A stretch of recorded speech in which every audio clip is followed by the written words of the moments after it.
नमस्कार, आप देख रहे हैं डॉक्टर साहिब, आपके साथ मैं हूं मुस्कान दर्शकों। आज के इस एपिसोड में हम बात करेंगे मानसून से जुड़े एलर्जी के बारे में। हम ये जानेंगे कि मानसून में ऐसी कौन-कौन सी स्किन से जुड़ी एलर्जी होती है। इसी बारे में तमाम जानकारी लेने के लिए आज हमारे साथ मौजूद है बिहार की जानी-मानी डर्मेटोलॉजिस्ट डॉक्टर अश्मिता मैम। नमस्कार, बहुत-बहुत स्वागत है आपका। नमस्ते। मैम, हम देखते हैं जब भी मानसून आता है तो बहुत सारी एलर्जी भी होती है, बहुत सारी बीमारियाँ भी शुरू हो जाती है।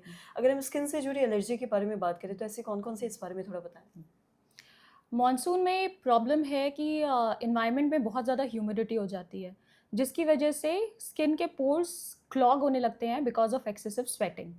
सो नॉ ना सिर्फ एलर्जी, बहुत सारे स्किन इश्यूज़ जैसे फंगल इन्फेक्शंस, एक्ने, ब्रेकआउट्स बढ़ने लगते हैं। तो हम इस दौरान क्या कर सकते हैं इनसे बचाव के लिए? सबसे पहले तो अगर आप बारिश में भीग रहे हैं, फ़ौरन घर जाकर एक स्नान करें। त्वचा का क्लीन रहना बहुत ज़रूरी है क्योंकि पसीने से जो आपके पोर्स हैं वो ब्लॉक होने लगते हैं। इसके अलावा रेगुलर एक्सफोलिएशन ज़रूरी है। अगर आपको एक्ने ज़्यादा निकल रही है, कोई आप डर्मेटोलॉजिस्ट से कंसल्ट करके ट्वाइस क्लेंजिंग प्लस प्रोडक्ट्स जिसमें सैलिसिलिक एसिड है, ये यूज़ कर सकते हैं।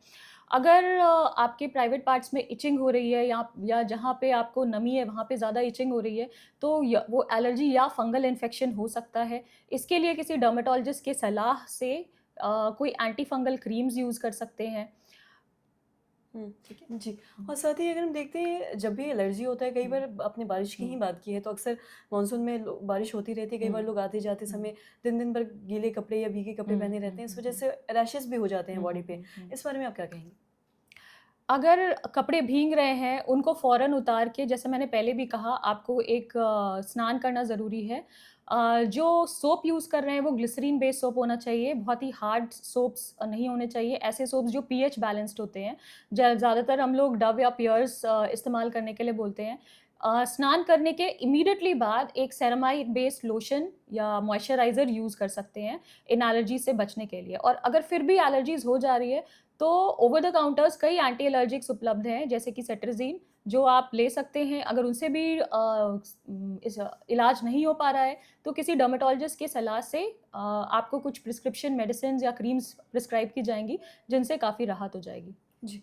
और साथ ही आपसे ये भी जानना चाहेंगे, अगर किसी को बार-बार अगर हर मानसून में कोई ना कोई एलर्जी हो जा रही है, हुँ। रैशेज़ हो जा रहे हैं, हुँ। दाने अगर शरीर पे निकल रहे हैं, खासकर हम छोटे बच्चों के बारे हुँ, में भी हुँ, बात हुँ। करें, तो ऐसे में क्या उन्हें डॉक्टर से कंसल्ट करने की ज़रूरत है? हाँ, बिल्कुल ज़रूरत है क्योंकि एलर्जी से जो इचिंग होती है उससे क्वालिटी ऑफ लाइफ बहुत डिस्टर्ब हो जाती है। बार-बार इचिंग करने से रैशेज़ और बढ़ जाते हैं, तो इचिंग को रोकना बहुत ज़रूरी है। इसीलिए आपको डॉक्टर से सलाह लेना बहुत ज़रूरी है। जी।